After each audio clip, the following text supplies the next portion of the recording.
ராகு தசையில் புதன் புக்தி இப்போதான் பாதகாதிபதி வேலை செய்கிறார். இந்த பாதகாதிபதி யாருடைய காலில் உட்காந்துருக்காருன்னு பார்த்தோம்னா இங்கே பாக்யாதிபதியினுடைய காலில் உட்காந்துருக்காரு.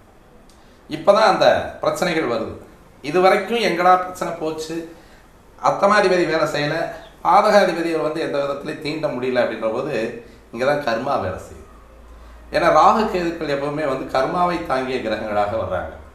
இவங்க முற்பிறவி, தற்பிறவி, இனிமேல் வரக்கூடிய பிறவி, இந்த 3 பிறவிகளுக்குமே கர்ம வினைகளை கணக்கிடக்கூடியவர்கள் ராகு கேதுக்கள் அப்படின்னு சொல்லக்கூடிய கிரகங்கள். அப்போ ஒரு மனிதனுக்கு ராகு தசை நடக்கும் பொழுது அவனுடைய உயிர் பயம் ஒன்று இருக்கணும், அல்லது அவனுடைய தந்தையுடைய உயிர் பயம் ஒன்று இருக்கணும் அப்படின்றது ராகு கொடுக்கக்கூடிய இன்டிமேட்.